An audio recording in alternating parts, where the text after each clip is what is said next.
life is going to be hard for anyone, whether you have a disability, whether you don't. Life is hard, period. Especially now. Seek help. Seek a support system. Talk to someone. Or maybe if you're in the position where you could help someone, help them. Because you really never know the person next to you what they're going through. Hola, hola. Welcome to Entre Tías y Amiguis, the podcast where we dive into the wild roller coaster ride of adulting. I'm your host, Adri Rodriguez, a queer Salvadorian native, a first-gen trailblazer, and licensed psychotherapist, here to share wisdom, stories, and real talk with my tías and amiguis to inspire and uplift our community. I want to remind you that while I am a licensed psychotherapist, this podcast is for informational and entertainment purposes only. Now let's dive into today's conversation and explore the journey of adulting together. Grab your cafecito, get comfy, and let's get started. Welcome to Entre Tías y Amiguis. I'm so excited to have a new friend of mine join us today, la doctora Terry. It's been such a pleasure to be in community with you, and I'm really excited for our Entre Tías y Amiguis community to get to know you. And so why don't we start with a little bit of like that origin story of who is Terry? How did you get to where you're at in this moment? And then we'll have more questions to go a little bit more deeper. One of the invitations that I always ask our guests is to talk about the identities that feel more grounding for them in this moment. I always invite guests to kind of frame for us that origin story through the lens of those identities that have been important in shaping who you are and how you got here. So welcome, Dr. Terry, to Entre Tías y Amiguis. Thank you for having me. It's a pleasure to be here. And yes, I'm Terry. Well, my name is Maria Teresa Orozco, and I do go by Terry. It's a name that was given to me by one of my neighbors, as a matter of fact. And it just stuck with me and it grew with me. Mm-hmm. But I am a Mexican woman. I've been living in the United States for more than half of my life. I was born in Colima, Mexico, and we came here to the United States in the mid-70s, like late 70s. I came here because my parents brought me here because I have a disability. I was born with spinal muscular atrophy, and so they wanted better treatment. My mother wanted for me to walk, which I don't walk, and that's been from birth. So it's been, my condition is from birth, and she had the hope, like I said, to bring me here so I could get treatment, and with the hope that I would walk. I did grow up here. And because of that, I get a lot of, rude comments from my family in Mexico. Because I do, although I speak Spanish, I'm fluent. I don't write it. I write some of it and I could read it. But they tell me that I forget where I came from, that, you forgot donde viniste, donde naciste. But it's not like that. It's just, this is what I know. Mm-hmm. This is the life that I'm grateful to know. And so I went to school here in Los Angeles and decided to become a doctor because, again, I've always been a person to help people, and because I've always received help. And so I decided, you know what, it's in me, it's my nature to help people. And I was guided by a professor who told me that I had the potential to be more. And so here I am. I'm so glad that they did, because then we have you here. So why don't you tell me about, maybe let's start there with support systems, right? There is a lot of ableism in the world that we live in, and we make a lot of assumptions about people from the way that we look, the way that we carry ourselves, the way that we speak, right? And I imagine that for you, that difference showing up in the world probably has contributed to maybe like a lot of assumptions that have been made about you. How have you counter some of those messages through the support system, through your family, your caregivers, your teachers? What has been the power of the community for you to hold on to who Maria Teresa is? So I was blessed when I first started school here, I went to a special education school, and that's where I got my first electric wheelchair, my power control chair. But then they saw that my problem was physical. It wasn't cognitive, where I was able to speak and just quote unquote be normal. And so I was transferred to a middle school. And at the middle school, I met a teacher, and she changed my life. She's a white lady, really took me under her wing. She taught me to advocate for myself. She is the reason why I love reading. And I feel that she's a big part of why I enjoy learning, because she made it fun. And the process of being there, because I do require help, it was a personal assistant. And she went with me from elementary school all the way to high school. And she was a huge, huge part of my life. She was African American. So as you can see, I have people in my life who are not necessarily Latinas or Mexicans, right? So she was African American, treated me like I was her daughter. She did things that she was not supposed to because she worked at the district, so they were very strict on certain things. But my mom being here, she became a single parent, so she had to work long hours. And so her name is Tina, my assistant. Tina would take me to my doctor's appointments. She took me to get my first ID. So she did everything my mom couldn't do because she had to provide for us, for my siblings. So she was another huge part of my life in the support system who also taught me to advocate for myself, who taught me that, I'm like everybody else, not any less or any more. And so in the process of growing up, I always grew up with regular normal kids that would run around and, they always included me. I was never excluded. I had really good friends. And most of my friends were boys when I was growing up. I had a best friend. His name was Ricardo. And we played together just like normal kids. But I'm truly blessed that I was never bullied. I've always had a good support system with friends, with family, and it's been a true blessing. It's been a true blessing and a huge support for me.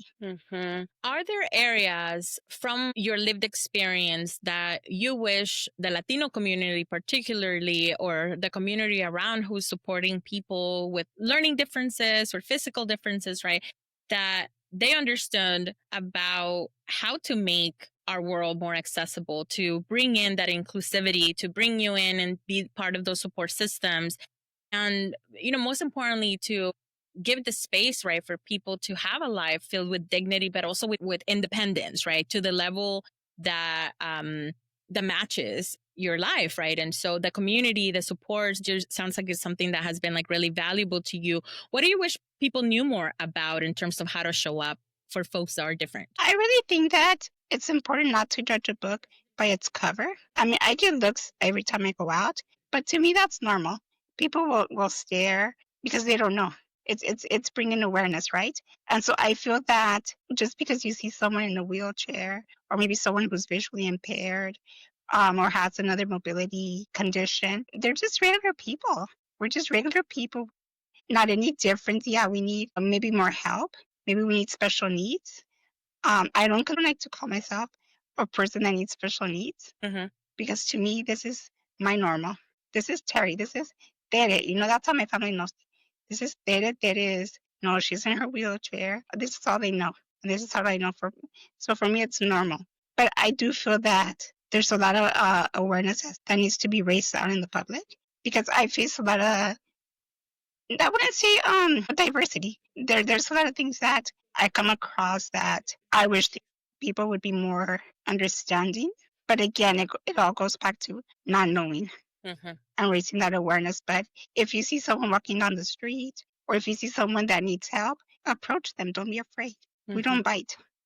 We don't bite. I tend to be more introvert. So when I was in school, I didn't like asking for help, but slowly I had to learn. Hey, can you open the door for me?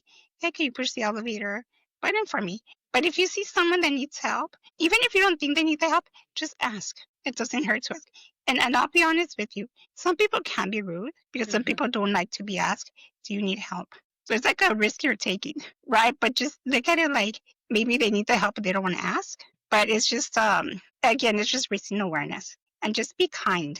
Be kind because at the end, we're human. We have feelings. We're just like everybody else. Absolutely.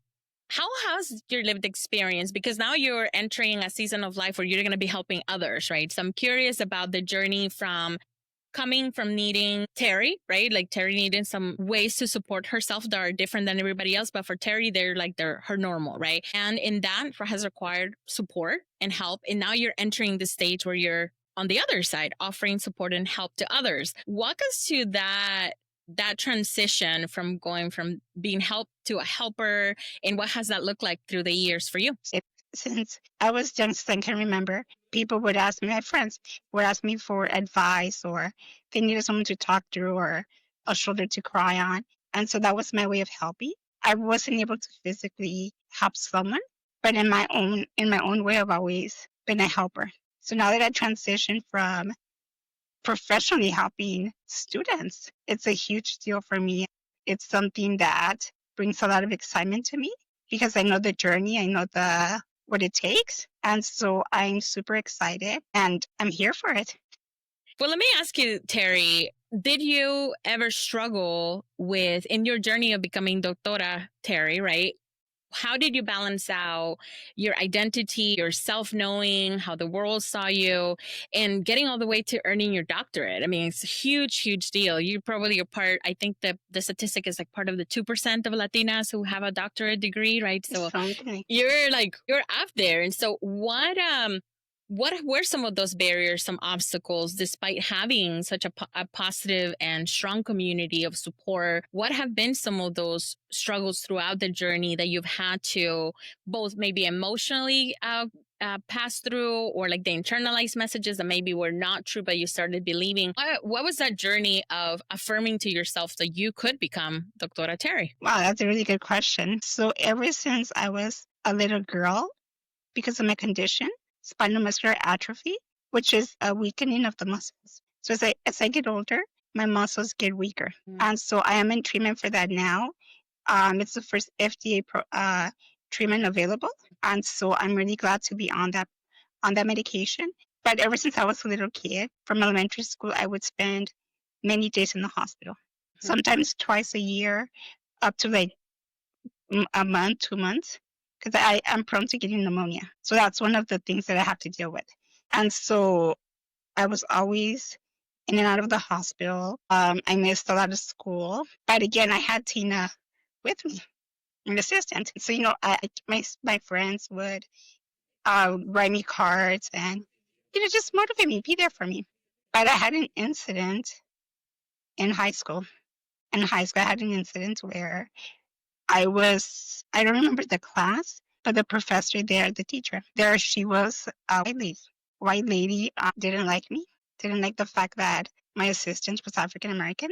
And so I would go in the classroom and she would put me facing the wall. And she wouldn't let Tina go in the room, which was a big no-no because her job was to be with me at all times. And I didn't say anything. I was like, okay, I wasn't speaking up for myself. The word got out, and my fourth grade teacher, the one I told you that also taught me to advocate, her name is Stacy. She heard about it, and she called a meeting. We had a meeting and put the lady in her place. And ironically enough, this teacher was also in a wheelchair, but she was white. And so that specific incident still bothers me now because I look at it like, wow, you're not better than me and I'm not better than you. We're equal, right? But it's just something that really bothered me as I was growing up and going through school. And so just a lot of challenges that I would come across physically. I had a low self-esteem. As a student, I felt like, wow, I'm not going to make it. By this time when I was in college, Tina had passed away. She had passed away, and I'm a big believer in signs. And so I was really going to throw in the towel and say, you know what? Fuck it. I'm not going to continue. But I had a dream. I didn't see her, but I know it was her. And she told me, you're going to do it. You're going to do it. And sure enough, I graduated from community college. From there, I went to Cal State Dominguez Hills, which was a great experience there as well. And then I took a pause and I started working as a mentor. I work with kids that were on probation and also tutor them. And then I decided to get my master's. So after I got my master's, I was applying for jobs, right? And I went to a very well-known company that provides mental health services. And I was interviewed by a white man.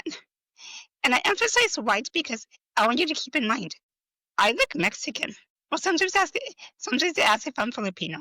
But you could talk que no soy, I'm not white, right? And I have nothing against white individuals because, I've had people in my life that have helped me a lot. But I emphasize because he was a white man, which of course, he felt like he was the authority. I was being interviewed.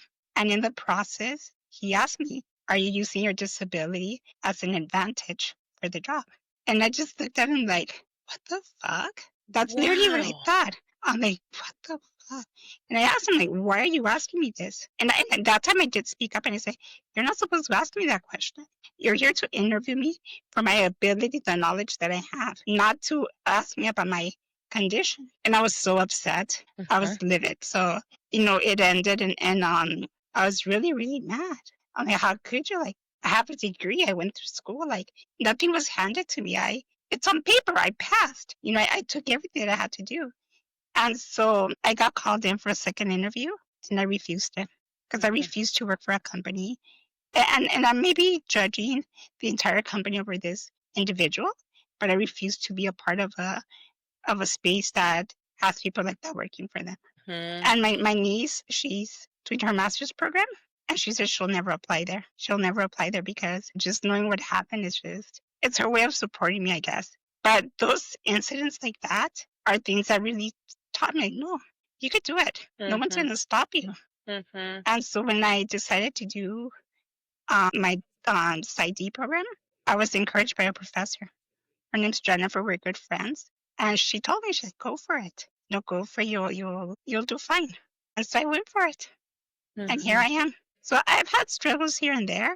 Another thing I like to share, I feel that because they see us with a disability, and of course it ranges in really the ability of thinking because every disability is different. But in my case, it's physical. I was part of the department of rehab where they helped me to pay for my books and tuition for when I was in community college. But there they told me they wanted me to be a teacher, like a regular, like a middle school, high school. And I said, no, that's not what I want to do. I was psychologically evaluated, which I felt was truly unfair because they had me do things that physically I couldn't. And I was just like, you can't determine my intelligence by this because there's things that you're asking me to do that I can't. And so I wish I could go back and see those people and show them my degree and be like, bam, look, I did it. So it's situations like that that really motivated me to go on and not to give up. I mean, but you're speaking of what comes up for me is the way that community can make us or break us many times. That community can be such a source of strength, but also when the community, and even if it's just one member of the community, right? We have no way of knowing that the entire company is going to be or have the same beliefs or the same biases, right, as this person that was interviewing you or this teacher, right? Because even in that school, in the teacher situation, there was another teacher in the same school that came in and advocated, right? So we have this like way of saying, hey, in the same place, there can be two kinds of people, one that supports you, one that doesn't support you. And the power of being able to have those people is so valuable because one encounter, a couple of encounters, from the wrong type of person, the person that is going to discourage you, the person that is not going to value you, the person that is not going to see. And regardless of disability, ability, right? All of us, if we encounter a person that touches into that part that makes us doubt who we are, those experiences can be so powerful and dangerous if we don't have a community of people or the inner strength to kind of counter it. And so when I heard you talking about the teacher and you not advocating for yourself, the part of how that story has stayed with you, is it because you wish you would have advocated for yourself? What is the part of the story that still stays with you that you wish you would have been able to do differently? Or if you went back to this woman and showed her your degree, like what is that you wish would have been different for you in that moment? I think I should have spoken up. I should have said something. But again, I felt like, it was me, my naive side where I was growing up. I was young. I was learning. And I just, I really can't tell you off the top of my head why I didn't say anything, but it did hurt me. It hurt me. And I think one of the things that bothers me a lot was the fact that she was in a wheelchair. Like, how could you do this? But I see the other side, like, she was just hating on me. I had my assistant, my helper. Everybody loved her at school. So she wasn't allowed to help anybody else but me. But I wasn't selfish like that. I said, no, go ahead and help. And I feel that's really what brought it on. I don't think it was so much me. I think it was more her not liking the fact that she was African American. And that bothered me because to me, that was like, that's my girl. That's the person that takes care of me. That's my second mom. That's how she treated me like her daughter. And so I wish I could have gone back and like say something and speak up. Maybe not only for me, but also for Tina.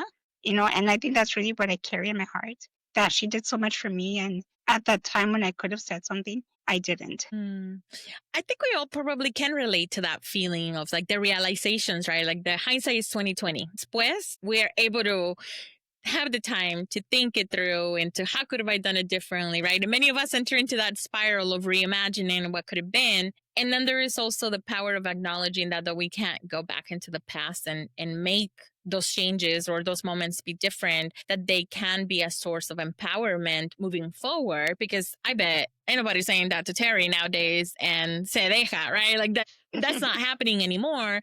But it is through realizing sometimes where we could have done differently that some of these bigger lessons come for us in terms of our own advocacy in whatever way we need it, because we're all are going to have those moments where we didn't know what to do, especially as first gens. We are going to encounter a lot of moments where like, what am I supposed to do about this? And who do I ask? And is this okay? And it's not okay.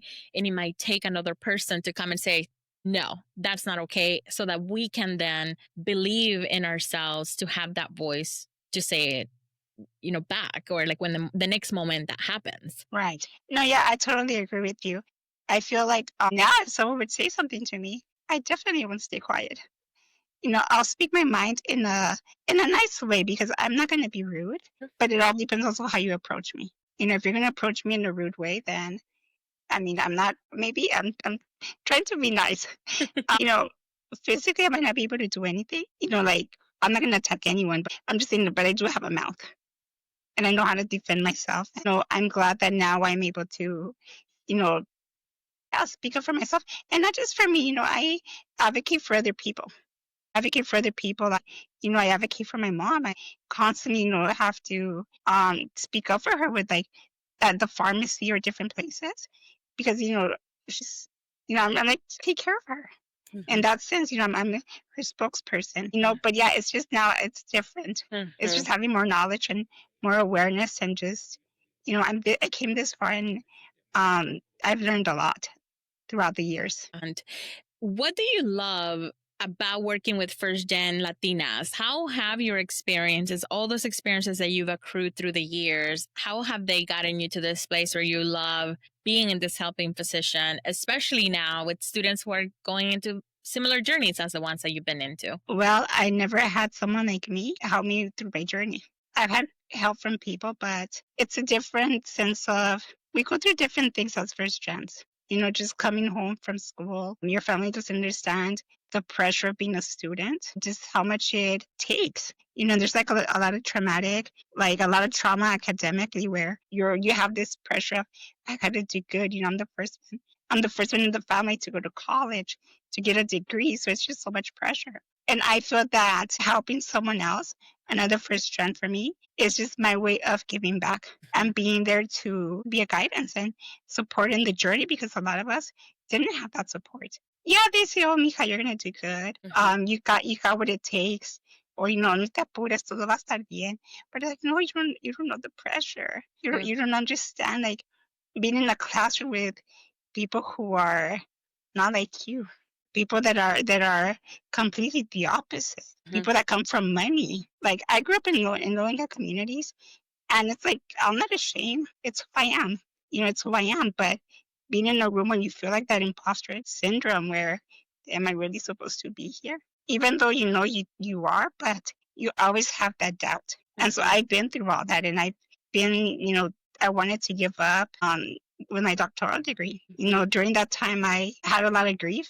I lost my brother-in-law, who was my biggest cheerleader. He was everything to me, and he's the one that believed in me more than anybody else. And losing him was so hard. And it was a really hard time. I lost friends in the process. And so I was going to give up. And I was on academic probation, something no one knows, that I've never shared. So you're the first to know here. And so it was just the pressure. And I was connected to a coach, a dissertation coach. And he's the one that helped me. He helped me through it all. And because of him, and also the work that I put in, I was able to do it. And then I look back and I'm like, no, I came this far. I can't give up. And then I honor my degree to my family. My degree is dedicated to my family. It's dedicated to my brother-in-law. And I recently lost my dad. So it's dedicated to him. So it's something that represents my family. It's not just my degree, but it's also for them. And that means a lot to me. And I know, like going back to your question, I know I'm not the only person that has experienced something like this. And I know there's a lot of students that need support. They need the support, and I'm here to provide that for them as much as I can. Thank you for sharing that with us and with our community, because maybe this is el momento del desahogo and the truth. But I also was on academic probation, and it has taken me years to be able to talk about that, because everybody, for the amiguis that are coming right here, we're like on the tia energy right now. We've been there, done that, and you're hearing everything that it took to get here. But there's been sometimes a lot of shame, and how difficult, whatever difficulty has happened in your life or whatever obstacle you have faced, not getting in the way of that self view of like that we're supposed to be perfect, that we're supposed to have it together, that we're supposed to be good, right? For me, I was on academic probation on my sophomore year of undergrad because I entered, college to study computer engineering. I think about myself and it's just like, I remember one time going into the computer lab and being in tears that it was so quiet there. And I was like, that was my cue. I am not meant to be in this quiet lab, not because I'm not good at the things that it requires to be an engineer, but it wasn't like in good alignment, right? And understanding that I didn't get on academic probation because I was a bad student, but because what I was doing, along with all the layers of everything that was going on in my life, really presented a difficulty. But there was so much shame. I think my family ever really knew that I got actually kicked out of Sac State and I had to go to the community college, get reinstated, right? And all those things. But I felt that was one of my biggest secrets through my life, because we have not normalized that all of us successful grown-ups have had our moments where we nosedived and we kept it a secret. And that made it probably more difficult than it could have been or should have been, I guess. I agree with you. I feel like there was a lot of shame in that for me. I feel like I had so much pressure from just because I was already in the doctoral program. I was 2 semesters away from finishing. And it's like for me, people like my family, they were looking up to me. And I'm like, I can't do this. I gotta finish. So I just really had a lot of pressure that when I finally I completed everything. I was so burnt out. I was so burnt out. And then I had to deal with a new identity. I wasn't a student anymore. I had been a student most of my life. And that was something so difficult for me to deal with. And so it was a struggle. What you're talking about reminds me of this process that I know I've gone through, and probably a lot of our listeners and the folks that are joining us in this conversation, is that how many times you get to a place where you're like, I got it. And then the next day something happens, it's like, I don't got it, right? Oh, what a miracle. We as first gens, as people that are living this wonderful and almost magical, miraculous lives that are so different than the lives of the families that we come from, right? Because every day, every moment has been an effort of paving a path that wasn't there for you.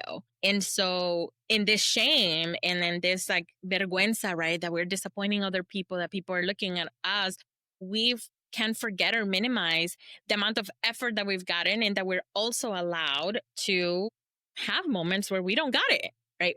Because our identity is so attached to making everybody proud, succeeding, salir adelante, ponerse las pilas, right? Like all these things that are in our culture, like are right in the back of our minds. And so what happens when your pilas are low battery, or when you don't have ganas para echar, right? Like we don't have a lot of space sometimes for those stories. And I think it is important that we talk about it and we say, hey folks, you're going to be all right. If you're going through like a little bit of a dip right now where you're confused and feeling lonely and feeling ashamed of where you're at, just take a little pause. You're going to be okay. You're going to be okay. But it might, right now it sucks and it's difficult. But having that within us, that there's the duality of you can be everything that your family has wished for you and everything that you wish for yourself, and also the permission to be human and make mistakes. Yes, I totally agree with you. I feel that as a student, we just have so much pressure. And it's true, you want to do everything, but sometimes you need a break. And there's nothing wrong with taking a break. I wish I would have taken a break. I did it. I just went straight through. But I think it's important to acknowledge that, hey, you know what? You're human. If it's too much on you, take a break or let's course this. It's not the end of the world. It might seem like it, or it might seem like you failed, but you're not. you need that self-care. You need to really, really take care of your emotions and your mental health, to be compassionate. And that's something that I've learned as I've gotten older. Like, I need to be nice to myself. I can't always, something, I'll be honest with you, something that really changed me was when I lost my dad, because I had to be strong for everyone. And this is when I had my Kita. So I was in Cafecito, and I was with her, and um, things happened so sudden. He was sick, but just losing him was like, we were prepared, but you're never prepared, right? And so that's when I realized, my oldest sister was taking care of everything, and I was being strong for her, because as an older sister, who do you talk to? You don't have an older sister, right? And so she's like, I got to be strong for her. I helped her with as much as I could with the arrangements, but then it was July of last year. I had a breakdown. And I can't do it anymore. Like, I need a break. I asked for help. Something I never do. Mm-hmm. I never do. We were going to have a family function that day, and I skipped it because I couldn't stop crying. But that's how I was, just so exhausted, so burnt out. I just needed a break. And then I took time off, and I really took the rest of the year off to focus on myself and focus on my needs, because sending boundaries in a Mexican family is very, very hard. Very, very hard. But I share this with everyone, because there comes a point when you really gotta think about yourself. And it's not being selfish. It's just that if you don't take care of yourself, how are you gonna take care of other people? You can't. You can't be there and provide your services, and or whether whatever type of job you do, you have to be okay with yourself. You need to have mental health, mental clarity, and just be and it's okay not to be okay. But you just really need to be you need to take care of yourself. And that's something that I learned, that I can't always be the savior. I can always be like the strong person in my family, which I tend to be. But now it's like, you know what? If I can be, I can be. And that's just the way it is. The line, the way that it sounds in my head is, if you feel like you want to give up, ask yourself if you need a nap, or a nap that is like very long, a break. Like, Right. because so many times, right, like we just might internalize how much we're struggling or how hard things are as a competence issue. I'm not strong enough. I'm not being good enough. I'm not capable enough, right? It questions it. And the possibility, right? The hack, you might just be really tired. You might just be really overwhelmed. You might just not be tending to your needs. And the power that pause, because many of us have been taught to push through, right? And have been pushing through until it gets to the point where you can ask yourself, is this something that I really need to just push through, or do I need to slow down and then figure out what is it that I need so I can recalibrate and keep going, right? But those two things, if we don't stop and think about it, the automatic answer may be, I just want to give up and I don't want to do this anymore. And that may not be the right answer necessarily. Right. Yeah, I've had that thought so many times, where that's it. Just, don't do it anymore. Just, leave it. But you know what? That's not me. I know what I'm capable of, and I know my abilities, and I know also the things I can do, right? And so for me, just not giving up has always been something that um I've experienced in my life, either health wise, because there were times when I was sick and I had a priest talking to my family. But I know my purpose here in life. There's a purpose in my life, and my purpose is, my nieces and my nephews. My niece Kimberly, she is in the doctoral program, following everything I did. Everything. And she is such an incredible human being. She's smart. And I always tell her, I wish I had a me when I was in school, and so, I support her as much and so I just feel like, it's just, we're always going to find maybe a reason, or something's going to happen where you want to give up. But my recommendation is, take a break, take that long nap, right? Take a break, but don't give up. Like, there's always a way out. There's always ways to get over what you're going through. Maybe it's through support. Maybe you need a support system. Maybe you don't have that, and that's something to look at. But I feel like for me, it's just not giving up is important. And it's not to show everyone else, but it's for me. It's for me. I do it for me. Everything I do it's for my family, but it's also for me because it's what I want in my life. It's almost like we have to be conscientious of building a savings account of like, si puedo, I can do it for the moments where you feel like giving up, because life is going to be hard. You know, y'all, when I've been asking our guests for this season, like, what would you want your episode to be called, right? And Terry said, don't give up when life gets hard, right? As a sentiment. And the thing about it, sorry, y'all, like, we gotta be honest, life is gonna be hard. It's gonna look very differently what your heart is. And maybe even like, you might not want to validate how hard it feels like for you, but if it feels hard for you, it is because it's hard, right?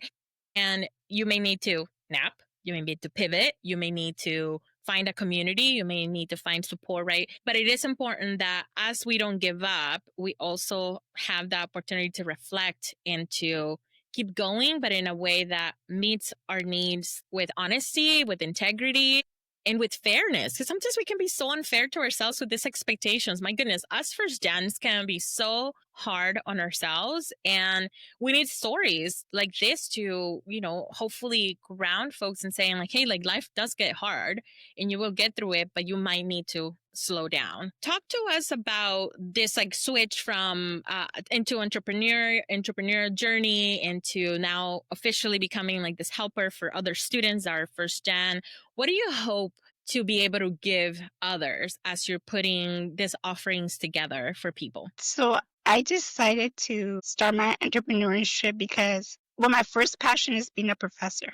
I want to teach. Although I'm not teaching in an institutional level right now, I still teach. I have clients. And so that's my first passion, teaching, because I want to be able to share my knowledge in my own way to the next generation of MFT students. As much as I like helping people, therapy is something I enjoyed when I did it, but I feel like there's just so many things that you can do in therapy that stop me. And so I decided to go into entrepreneurship, be my own boss. And a big reason for that is because I could do things my way.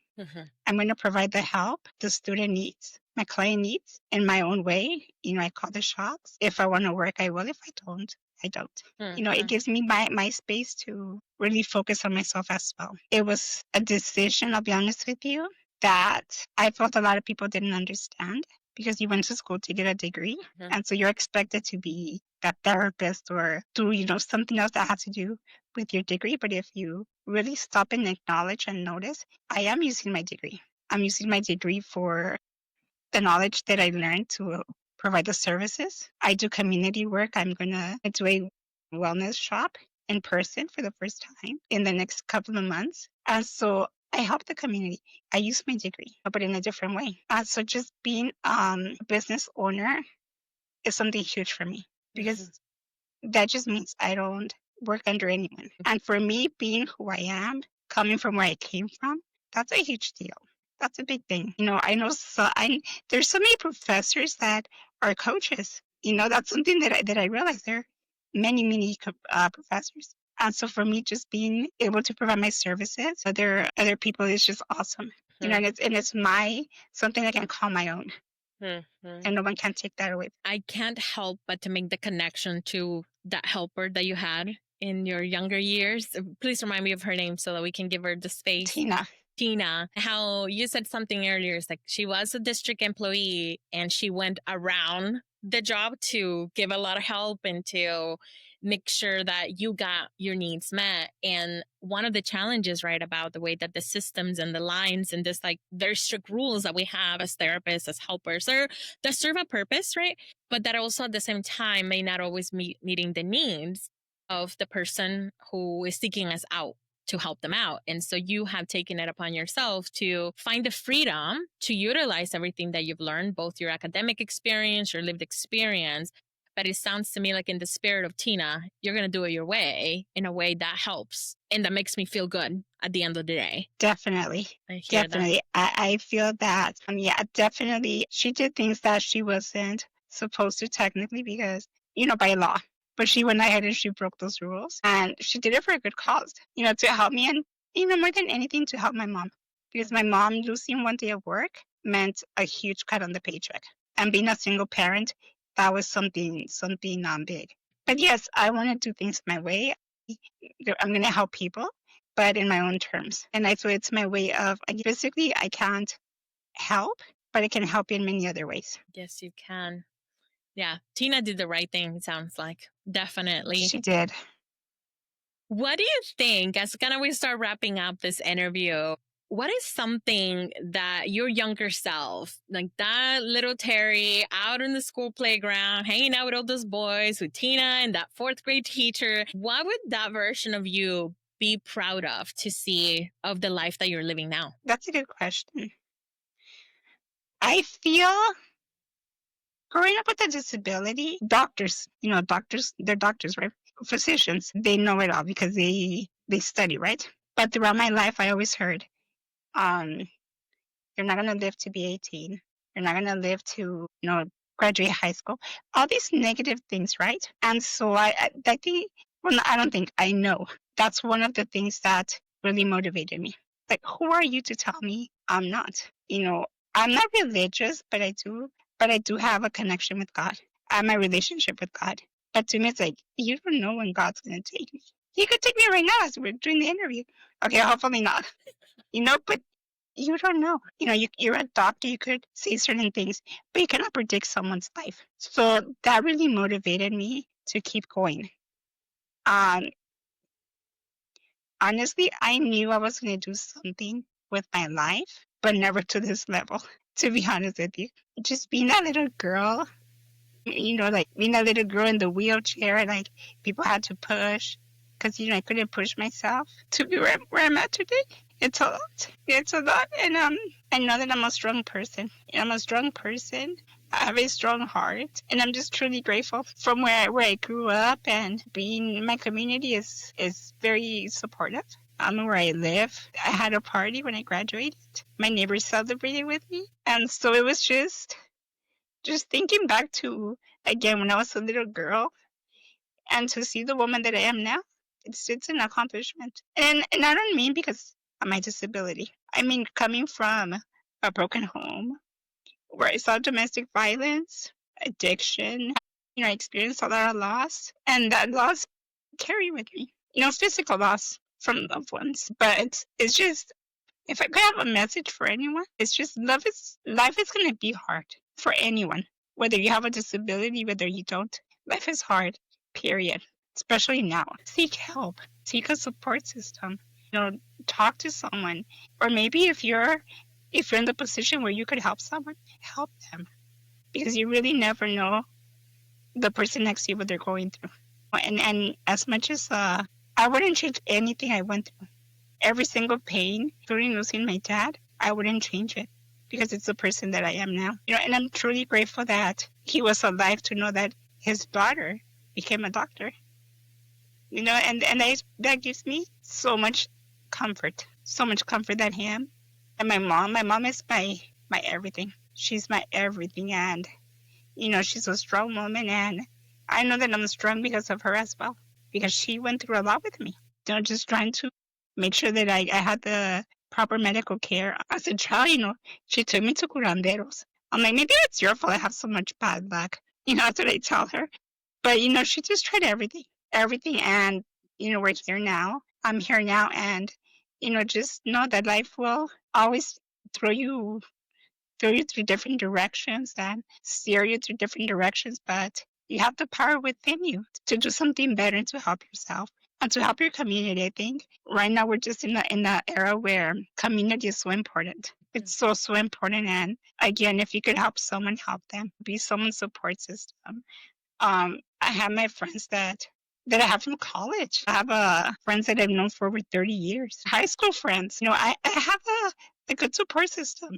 And I feel truly blessed for that. Because I think without a support system, I don't think I would be here. That's my motivation. Wow. I'm sitting with all of that. Thank you. Thank you for reminding us, right, that it is short of a miracle many times of the place that we've made it. And so many of us are hard on ourselves, like we're not already doing everything above and beyond without even realizing it, just by existing and being, and the power that comes also from helping and giving back when you've received so much, and direct and indirect ways, and from all kinds of people, how that nurtures you, and that nurturing, you're an example of the responsibility we have to give back and care for others too. And so that's what I'm taking from, our time with our new tia here, Entre Tías y Amiguis, Tia Doctora Terry Orozco. Such a pleasure to have you. Thank you for your time. And we're going to link up everything on the show notes to get in touch with you. And again, thank you so much for your time and for sharing your story with us. No, thank you for having me. This is my first podcast interview, and I told my friends, I'm so grateful it's with Audrey. I'm so grateful it's with Audrey because you're so comforting, and you just, you give me a good vibe, and we always have a good moment when we're having conversations. And I wasn't expecting to cry, but it's who I am. I'm very emotional. If I see a sad movie, I'll cry. But thank you for having me. It's been a pleasure, and I look forward to many other things together. I look forward to continuing to build a friendship with you, Terry. It's Definitely. been so fun to get to know you, and even to go in a little bit deeper today. And thank you for being part of our community and sharing your wisdom with all of us. Thank you. Until next time, amiguis and tias, thank you so much, doctora. We'll see you later. Bye. Bye. If you enjoyed this episode, please subscribe, leave a review, and share with your tias and amiguis. Your support helps us reach more people and continue these important conversations. And don't forget to follow us on social media and stay connected. Until next time, remember to take care of yourself, embrace your journey, and keep living life with heart, vision, and creativity.